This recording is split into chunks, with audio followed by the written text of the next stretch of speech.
ओम एकचत्वारिंशः सर्गः। नमः। श्रीमद् वाल्मीकि रामायण बालकांड का 41वां सर्ग।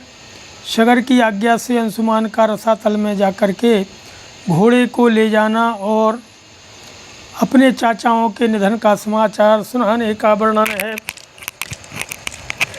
कि पुत्रांश्चिरगतां ज्ञात्वा शगरो रघुनंदनो नप्तारमब्रवीद राजा दीप्यमानं स्वतेजसा शूरश्चिकृतविद्यश्च पूर्वैस्तुल्योऽसि तेजसा पितॄणां गतिमन्विच्छो येन चासोपवाहितः।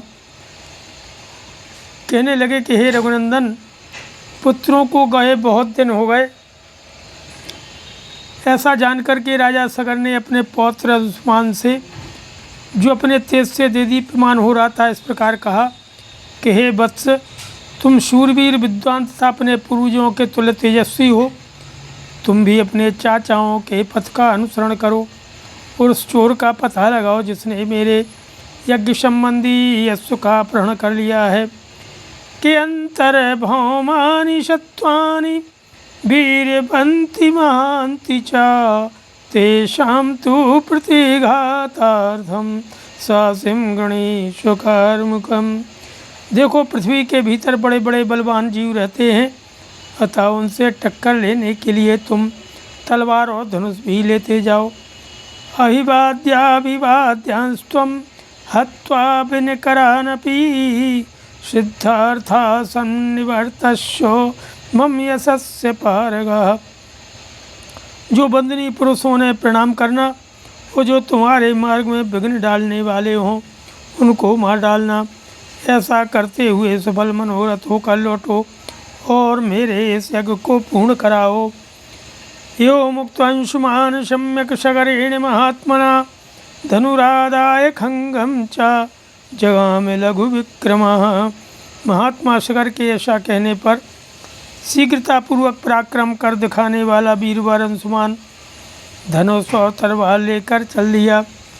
शैखतं पृथ्वीर्मार्गमन्तर्भौमं महात्मभिः प्रापद्यत नरश्रेष्ठ तेन राजा विचोदितः। हे नरश्रेष्ठ, उसके महामनुष्य चाचाओं ने पृथ्वी के भीतर जो मार्ग बना दिया था, उसी पर वह राजा सगर से प्रेरित होकर के गया कि देवदानव रक्षो भी पिशाच पतयोरिगैः पूज्यमानं महातेजा दिशा गजं पश्यतो। वहाँ उस महातेजस्वी वीर ने एक दिग्गज को देखा जिसकी देवता, दानव, राक्षस, पिशाच, यक्ष, पक्षी और नाग सभी पूजा कर रहे थे।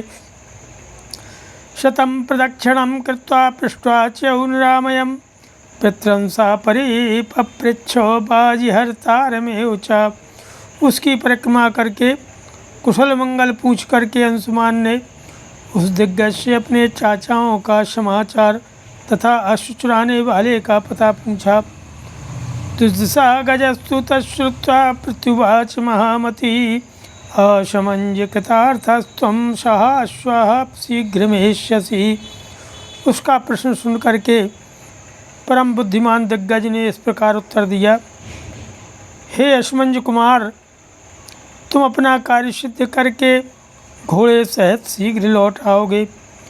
तस्तद्वचनं श्रुत्वा सर्वानेव दिशा गजान् यथा क्रमं यथा न्यायं पृष्ठुं समुपचक्रमे।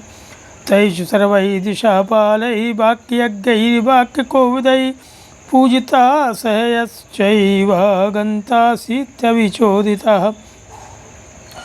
उसकी बात सुनकर के अंशुमान ने क्रमशः सभी दिग्गजों से न्याय अनुसार उक्त प्रश्न पूछना आरंभ किया।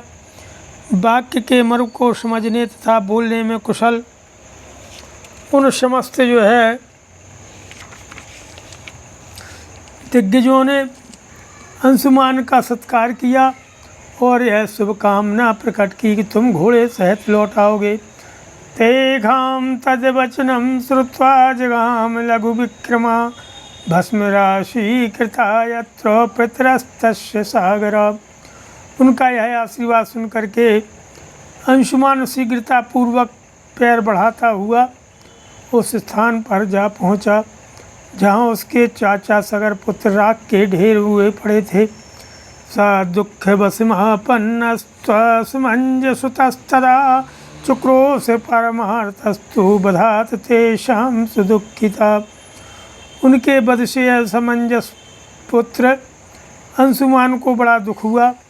वह शोक के वशीभूत होकर के अत्यंत आर्त भाव से फूट फूट कर रोने लगा कि यज्ञं चाहयं तत्र चरन्तिमविदूरितः ददर्श पुरुष व्याघ्रो दुख शोक समन्वितः।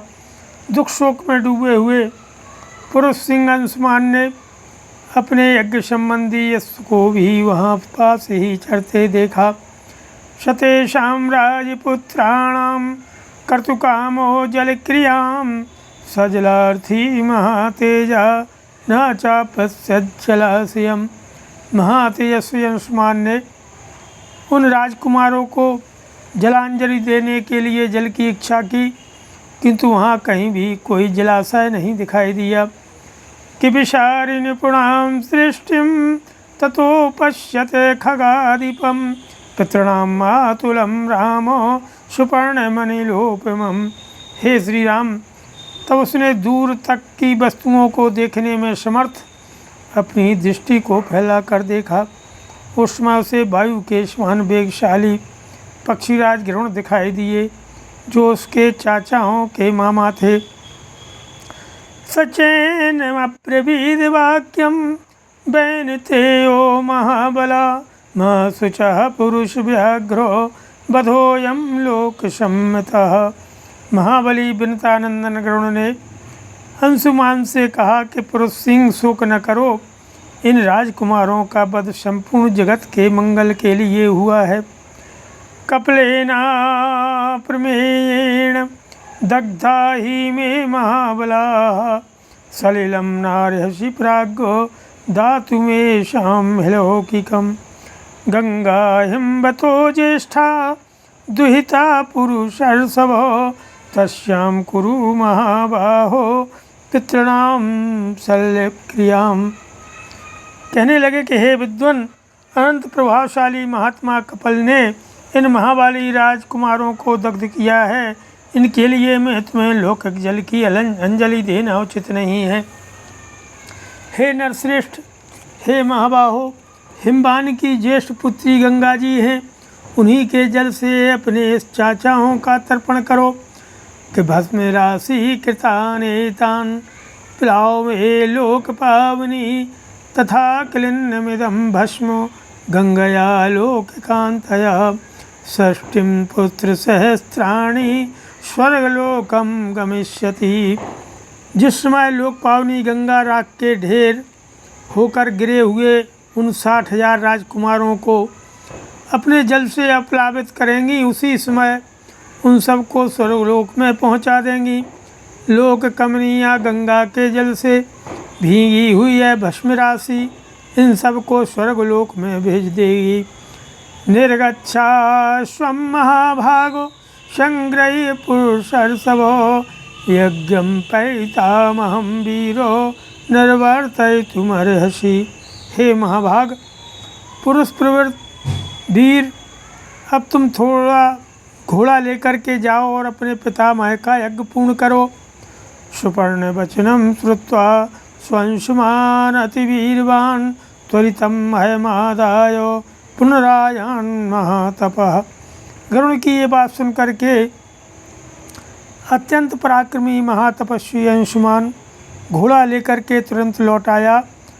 ततो राजानमासाद्य दीक्षितं रघुनंदनो न वेदयदि यथा वृत्तं सुपर्ण वचनम तथा।